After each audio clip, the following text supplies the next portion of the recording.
우리 사도신경으로 신앙 고백하심으로 6월 14일 화요일 새벽 기도회를 시작하도록 하겠습니다.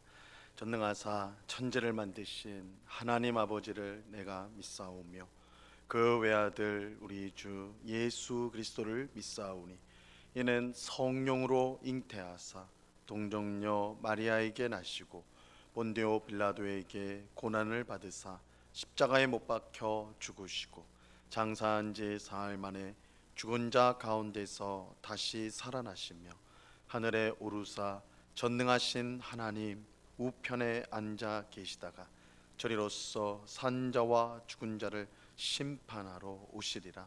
성령을 믿사오며 거룩한 공예와 성도가 서로 교통하는 것과 죄를 사하여 주시는 것과 몸이 다시 사는 것과 영원히 사는 것을 믿사옵나이다.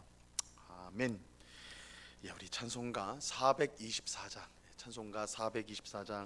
아버지여 나의 마음을 우리 같이 찬송하도록 하겠습니다. 찬송가 424장 이전 통일 찬송가는 216장 찬송입니다.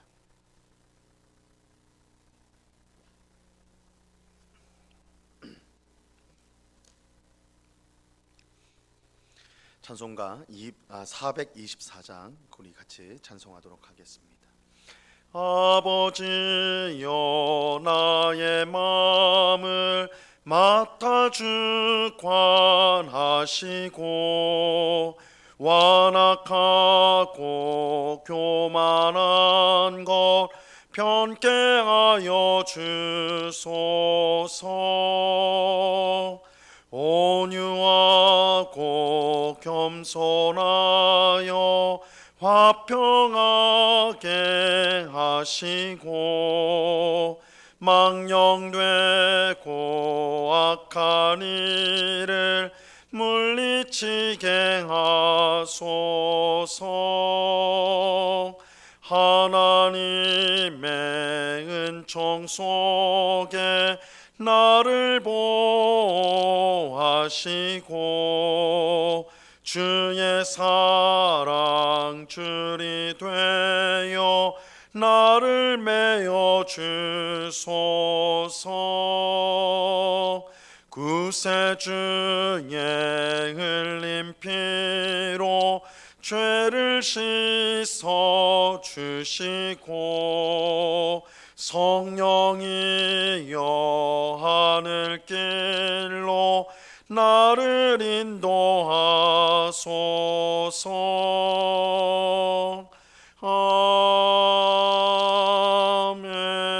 아멘.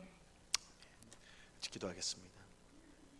참 좋으신 아버지 하나님, 이 새벽에도 우리의 발걸음을 기도의 자리로 인도하여 주심을 감사합니다.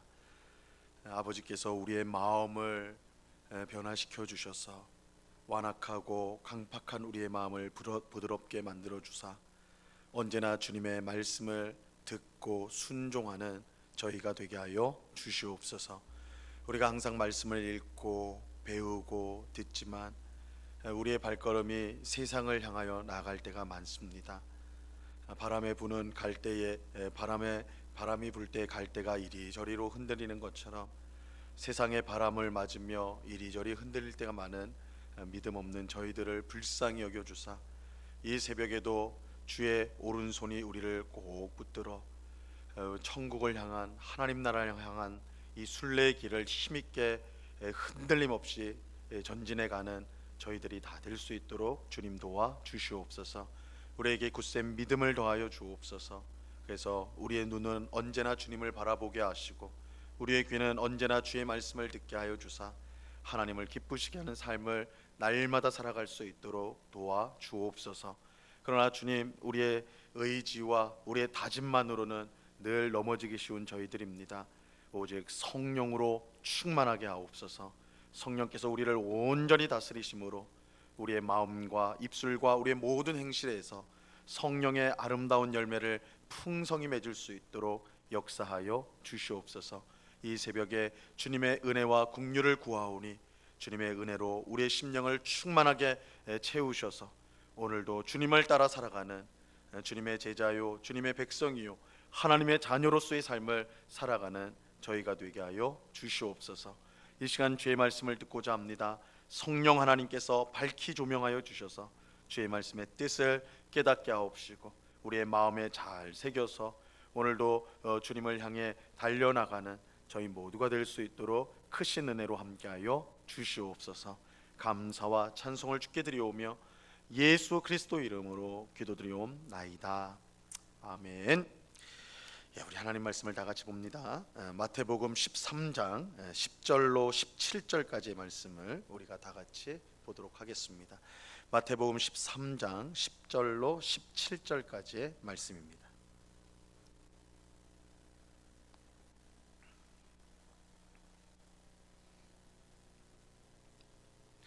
마태복음 13장 10절로 17절까지의 말씀, 우리가 한 목소리로 하나님의 말씀을 다 같이 읽겠습니다. 시작. 제자들이 예수께 나와 이르되 어찌하여 그들에게 비유로 말씀하시나이까? 대답하여 이르시되 천국의 비밀을 아는 것이 너희에게는 허락되었으나 그들에게는 아니 되었나니 무릇 있는 자는 받아 넉넉하게 되되 없는 자는 그 있는 것도 빼앗기리라. 그러므로 내가 그들에게 비유로 말하는 것은 그들이 보아도 보지 못하며 들어도 듣지 못하며 깨닫지 못함이니라. 이사야 예언이 그들에게 이루어졌으니 일렀으되 너희가 듣기는 들어도 깨닫지 못할 것이요 보기는 보아도 알지 못하리라. 이 백성들의 마음이 완악하여져서 그 귀는 듣기에 둔하고 눈은 감았으니 이는 눈으로 보고 귀로 듣고 마음으로 깨달아 돌이켜 내게 고침을 받을까 두려워함이라 하였느니라. 그러나 너희 눈은 봄으로 너희 귀는 들음으로 복이 있도다. 내가 진실로 너희에게 이르노니 많은 선지자와 의인이 너희가 보는 것들을 보고자 하여도 보지 못하였고 너희가 듣는 것을 듣고자 하여도 듣지 못하였느니라. 아멘. 예수님께서 사람들에게 말씀을 가르치고 계실 때 그의 어머니와 동생들이 찾아왔습니다. 그래서 어떤 사람이 예수님, 밖에 당신의 어머니와 동생들이 왔습니다, 이렇게 전하였어요. 하지만 예수님은 누가 내 어머니이며 내 동생들이냐 이렇게 되물으셨습니다.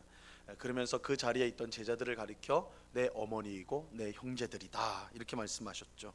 그리고 누구든지 하늘에 계신 아버지의 뜻대로 행하는 자가 내 형제고 자매고 어머니다 이렇게 말씀하셨습니다.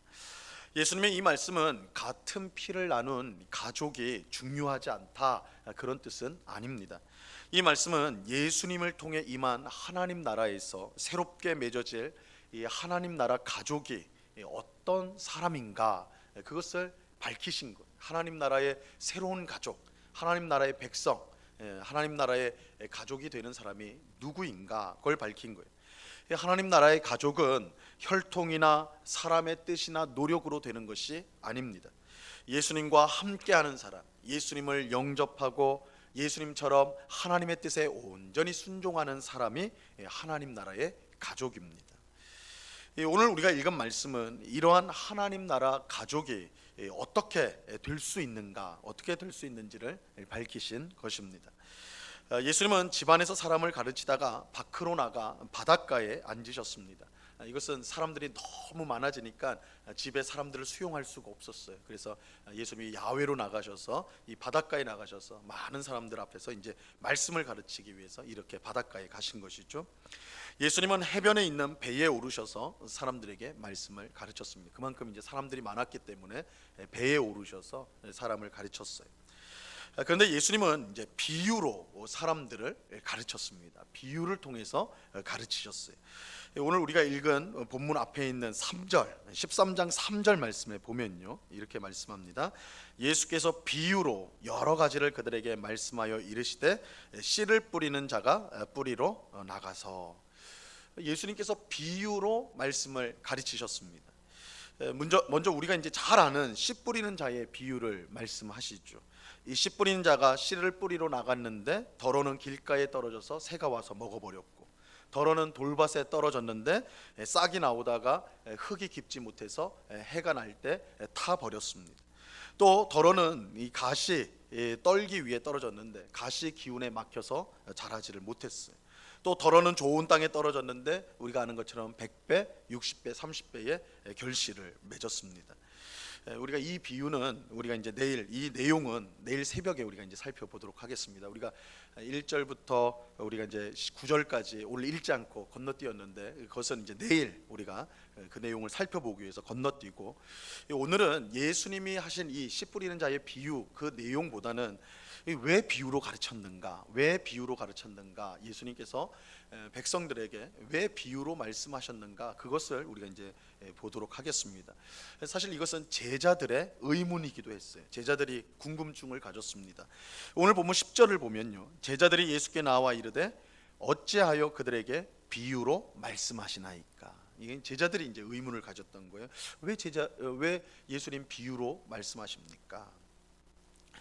원래 비유는, 이 비유라는 것은 숨겨진 깊은 뜻을 쉽게 알게 하기 위해서 사용하는 이 설명 방법이에요. 그죠? 우리가 사실은 우리 또한 비유로 어떤 일들을 설명하는 경우가 적지 않이 많습니다. 가령 우리가 이제 큰 걱정이 생겼을 때, 내가 걱정이 크다라는 것을 말할 때 어떻게 이제 비유로 말합니까?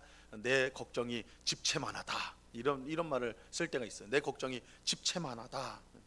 이 걱정이라는 것은 눈에 보이는 게 아니에요. 그래서 그것이 얼마나 크고 심각한지를 보여줄 방법이 없어요. 그것을 다른 사람들에게 알려줄 방법이 없어요. 그래서 이제 비유를 사용하죠. 내 걱정이 집채만하다. 그러니까 엄청나게 크다. 내가 갖고 있는 걱정이 너무너무 크다. 이거를 비유로서 내 걱정이 집채만하다, 이렇게 이제 표현을 하는 겁니다.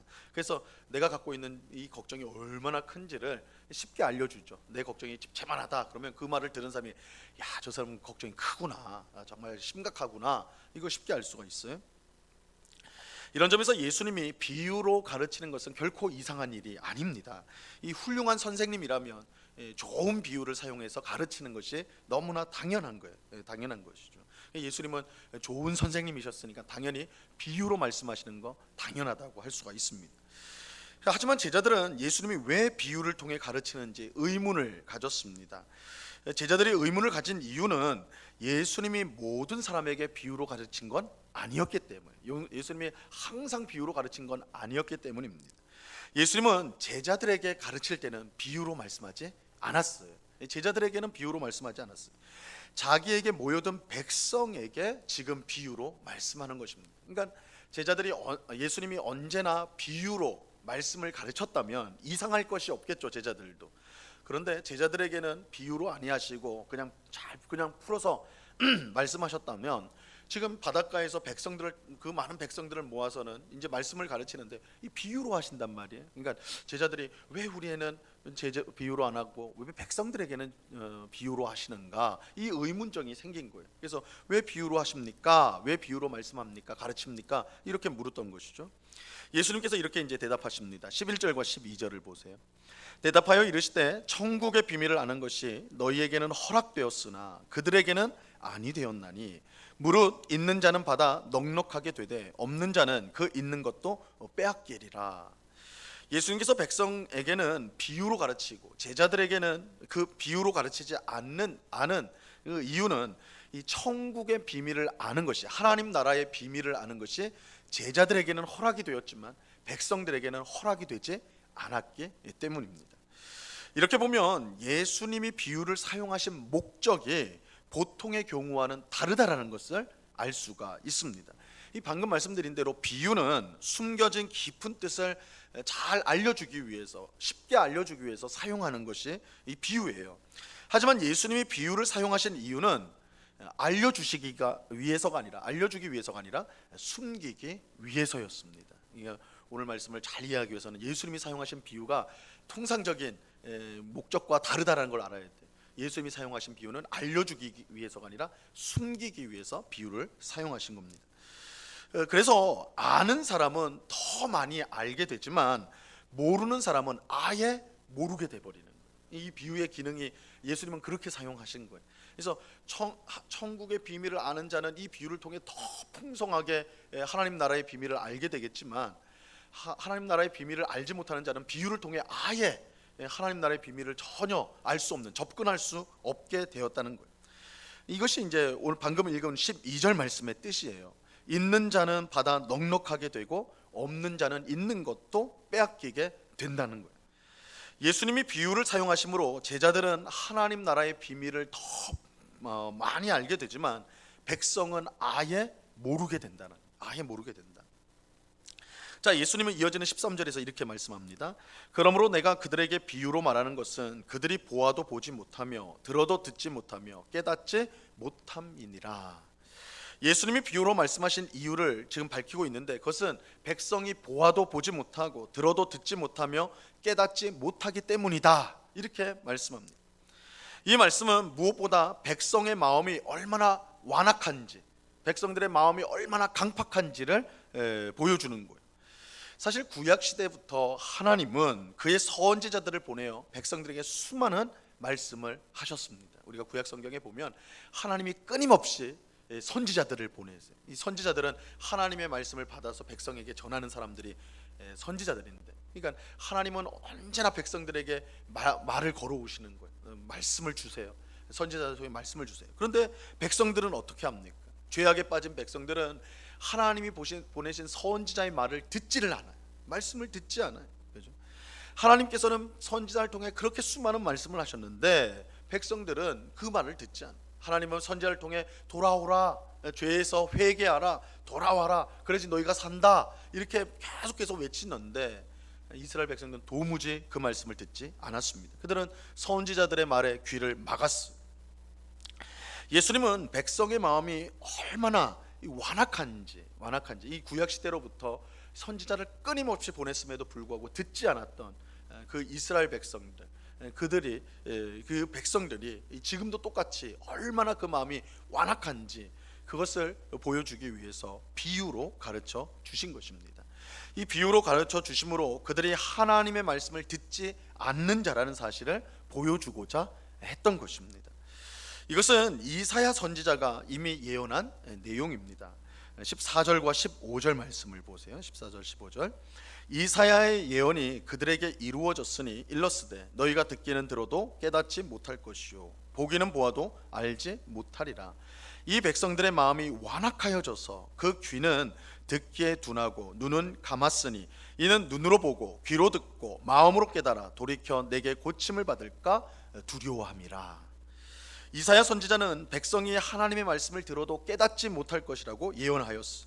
그 이유는 백성의 마음이 완악하기 때문입니다. 완악하기 때문에 하나님은 완악한 마음을 가진 백성을 이제 심판을 하십니다. 그래서 눈이 있어도 보지 못하게 하고 귀가 있어도 듣지 못하게 만들었어요. 그러니까 이것은 하나님께서 그들을 그렇게 만들었기 때문에 이제는 그들이 말씀을 못 듣는다, 이렇게 이제 볼 수가 있겠지만 그 이전에 이미 그들은 완악한 마음을 갖고 있었어요. 하나님이 아무리 말씀을 해도 선지자를 통해 말씀을 했는데도 귀를 막고 듣지를 않았어요. 그런 완악한 이스라엘 백성에게 하나님이 심판을 하셨는데 그들은 눈이 있어도 보지 못하고 귀는 있어도 듣지 못하도록, 깨닫지 못하도록 그런 심판을 내리신 것입니다. 이것은 마음이 완악한 백성을 향한 하나님의 심판이에요. 예수님께서 백성에게 비유로 말씀하신 것도 그들의 완악한 마음에 대한 심판이라고 할 수가 있는 것입니다. 그래서 16절에서 예수님이 이렇게 말씀을 하세요. 그러나 너희 눈은 봄으로 너희 귀는 들음으로 복이 있도다. 사실 눈이 있어서 보는 것과 귀가 있어서 듣는 것, 이것은 복이 아니라 너무나 당연한 거예요. 그렇잖아요. 우리가 눈이 있어서 보는 거, 그거 당연한 거죠. 귀가 있으니까 듣는 거, 그거 당연한 겁니다. 그런데 예수님은 그게 복이 있다라고 말씀하세요. 왜냐하면 이스라엘 백성은 그 마음의 완악함 때문에 눈이 있어도 보지 못하고 귀가 있어도 듣지 못했기 때문이에요. 그들은 하나님의 아들이신 예수님이 직접 그들을 찾아오셔서 말씀을 전하시는데도 보지 못하고 듣지 못하였습니다. 구약의 많은 선지자들과 의인들이 그토록 보고자 했던 하나님의 아들 메시아가 그들 눈앞에 있는데도 불구하고 그들은 듣고 보지를 못했던 것이죠. 자, 17절 말씀을 보세요. 17절. 내가 진실로 너희에게 이르노니 많은 선지자와 의인이 너희가 보는 것들을 보고자 하여도 보지 못하였고 너희가 듣는 것들을 듣고자 하여도 듣지 못하였느니라. 하나님의 아들 예수님을 만나는 것은 구약 백성의 가장 중요한 소망이었어요. 구약 백성들은 메시아가 올 것이라는 소망 가운데 살았고 그 소망으로 구원을 받았어요. 그러니까 그들이 얼마나 간절하게 예수님을 보고자 했는지, 만나고자 했는지, 그것은 구약 이스라엘 백성들의 소망이었다면, 유일한 소망이었어요. 그런데 막상 예수님이 세상에 오셔서 그들 눈앞에 나타나셔서 말씀하였지만 그들은 예수님을 알아보지 못하였던 것입니다. 예수님은 그런 그들에게 비유로 말씀하심으로써 그들의 마음이 얼마나 완악한지, 그들이 얼마나 완악한 자들인지를 보여주셨던 것입니다.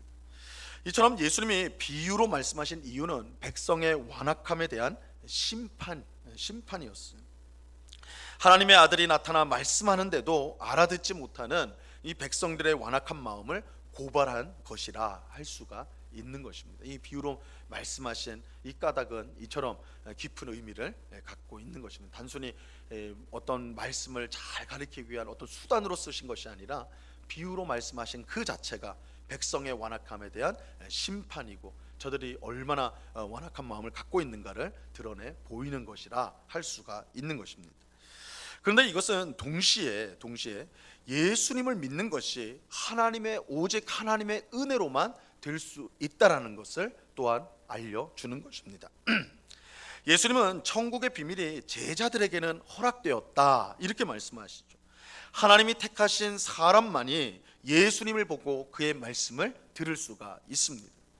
이런 점에서 하나님 나라의 가족은 오직 하나님의 은혜로 된다는 것을 분명히 알 수가 있습니다. 그래서 예수님이 누가 나의 어머니이고 누가 내 형제들이고 자매들이냐 이렇게 물으셨잖아요. 이것이 하나님의 은혜를 받은 자들이다. 하나님의 은혜를 받은 자리다. 이게 오늘 이 비유로 말씀하신 이 내용, 그 목적을 설명하는 가운데 우리가 이제 분명히 알 수가 있는 것입니다. 모든 사람이 완악한 마음을 가진 죄인이지만 아담 이후로 모든 사람은 이스라엘 백성은 물론이고 우리 모두가 사실은 완악한 백성들이, 완악한 마음을 가진 자들이 그런 죄인들인데 하나님은 그 중에 몇을 택하여서 예수님을 보고 듣고 믿는 은혜를 베풀어 주셨던 것입니다. 예수님의 제자들이 그러하였고 오늘 우리들이 바로 그러한 사람들이에요. 그러므로 예수님을 믿는 것은요 당연한 일이 아니에요. 우리가 신앙생활을 하는 때 예수님 믿는 것을 당연하게 여길 때가 있는데 이건 결코 당연한 일이 아닙니다. 하나님의 놀라운 은혜가 아니면 불가능한 일, 하나님의 은혜가 우리에게 주어지지 않았다면 예수님을 믿는 것, 예수님의 말씀을 듣는 것은 불가능한 일이에요. 예수님을 믿는 것 자체가 가장 큰 은혜이고 가장 큰 기적인 것입니다. 예수님께서 백성에게 비유로 가르친 이 일이 이 사실을 우리에게 분명하게 가르쳐 주는 것입니다. 오늘 기도하는 우리 모두는 예수님을 알고 믿는 것이 얼마나 큰 은혜인 줄 알고 예수님께 감사하는 우리 모두가 될 수 있기를 바랍니다. 우리의 완악한 마음을 부드럽게 해주셔서 예수님을 믿고 그의 말씀을 순종하도록 만들어 주셨습니다. 여러분 원래부터 우리가 예수님을 믿는 사람, 원래부터 하나님 말씀을 잘 듣는 그런 사람이 아니었어요. 우리는 이스라엘 백성처럼 똑같이 비유로 예수님의 말씀을 들음으로 아무것도 깨닫지 못할 그런 자들인데 예수님이 그런 우리를 불쌍히 여기셔서 우리를 택하여서 예수님을 알게 하시고 믿게 하시고 그의 말씀을 듣는 자로 우리를 삼아 주셨어요. 하나님 나라의 가족으로 삼아 주신 것입니다. 우리는 이 은혜를 당연히 여겨서는 안 되고 이것을 값지게 여기면서 그래서 우리에게 베푸신 이 은혜가 얼마나 큰가를 알고 그 은혜에 합당한 삶을 살아가기를 힘써야 하는 것입니다. 우리는 볼 수 있는 눈과 들을 수 있는 귀를 주신 것에 감사하면서 항상 예수님을 바라보고 그 말씀을 들어야 할 것입니다. 여러분 우리에게 볼 수 있는 예수님을 볼 수 있는 눈, 예수님을 들을 수 있는 귀를 주셨다라는 것, 이게 얼마나 귀한 것입니다. 우리가 가지고 있는 이 믿음, 예수님을 믿는다는 것이 얼마나 큰 기적이고 은혜인지 모릅니다. 근데 우리 스스로 우리의 마음을 완악하게 만든다면, 강팍하게 만든다면, 하나님의 말씀을 듣지 않고 게을리하고 나태한다면 그것이야말로 참으로 미련하고 어리석은 일이 될 것입니다. 우리에게 주어진 이 믿음, 우리에게 주신 들을 귀와 볼 수 있는 눈을 주셨다. 예수님 볼 수 있는 눈을 주셨다. 이것이 얼마나 큰 은혜인 줄 알고 늘 주님을 바라보며 또한 그 말씀을 듣고 순종하는 데 힘쓰는, 그래서 은혜에 합당한 삶으로 하나님 앞에 영광을 돌리는 우리 모두가 될 수 있기를 우리 주님의 이름으로 간절히 축원합니다. 기도하겠습니다. 하나님 아버지, 예수님께서 백성들에게 비유로 말씀하신 것은 그 백성들의 마음이 얼마나 완악한지, 눈이 있어도 예수님을 보지 못하고 귀가 있어도 예수님의 말씀을 듣지 못하는 그런 완악한 백성이라는 사실을 보여주고, 그들이 심판받을 백성이라는 것을 보여주기 위해서 이렇게 비유로 말씀하셨습니다.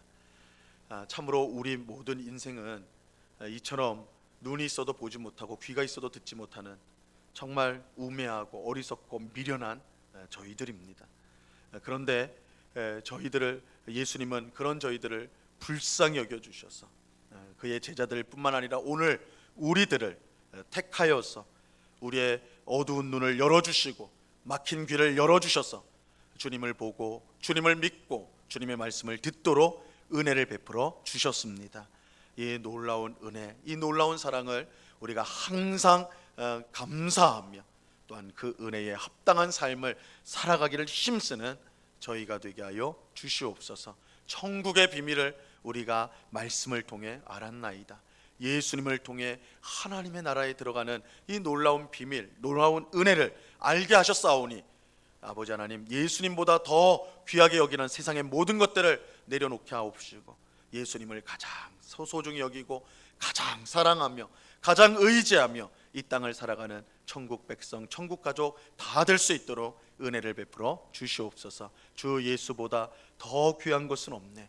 우리가 이 찬양이 우리의 신앙의 고백되게 하시고 우리가 주님의 나라에 이를 때까지 이 찬송을 부르며 주님만을 사랑하며 주님만을 높이며 이 땅을 살아갈 수 있도록 저희들을 주장하여 주시옵소서. 아버지 하나님, 이 시간에 또한 간절히 기도하옵기는 우리 가운데 있는 환우들을 위해서 기도합니다. 육신의 질병을 가지고 고통당하고 있는 많은 환우들이 있사오니 주님 능력의 손으로 붙잡아 주사 속히 치유하여 주시옵소서. 아버지 하나님, 질병 가운데 고난 가운데 있는 우리 성도들, 사망의 음침한 골짜기 가운데서도 주께서 우리와 함께 하신다는 사실을 분명히 믿게 하옵시고 결국은 승리케 하시는 하나님의 은혜를 확신하며 믿음으로 잘 이겨낼 수 있도록 도와 주시옵소서. 그 마음에 여러 가지 극심한 스트레스와 우울증과 또한 여러 가지 마음의 고통을 갖고 있는 또한 성도들이 있습니다. 말할 수 없는 고민과 기도의 제목을 가지고 끙끙대는 우리 성도들도 있는 줄 압니다. 모든 것을 아시는 주님께서 그 마음을 붙들어 주시고 정말 그 마음을 잠잠케 하시고 주님을 의지함으로 정말 어미 품에 안긴 아이처럼 참 평안을 누릴 수 있도록 우리 하나님 역사하여 주시옵소서. 아버지 하나님, 우리가 약할 때에 강함이 되시고 우리가 가난할 때에 부유함이 되시는 하나님이신 줄로 믿습니다. 주 안에 있는 우리가 무엇이든지 할 수 있는 그런 복된 백성임을 깨닫고 오늘도 용기를 내어서 주님의 길로 힘있게 전진해 나가는 저희가 되게 하여 주시옵소서. 이 시간 여러 가지 간구의 제목들로 기도할 때 주님 앞에 주님께 응답을 받는 복된 이 새벽이 될 수 있도록 역사하여 주시옵소서. 감사와 찬양을 주께 드리오며 예수 그리스도 이름으로 기도드리옵나이다. 아멘. 하늘에 계신 우리 아버지여, 우리 이름의 거룩히 여김을 받으시오며 나라에 임하옵시며 뜻이 하늘에서 이룬 것 같이 땅에서도 이루어지이다. 오늘날 우리에게 일용할 양식을 주옵시고 우리가 우리에게 죄 지은 자를 사하여 준 것 같이 우리 죄를 사하여 주옵시고 우리를 시험에 들게 하지 마옵시고 다만 악에서 구하옵소서. 대개 나라와 권세와 영광이 아버지께 영원히 있사옵나이다. 아멘.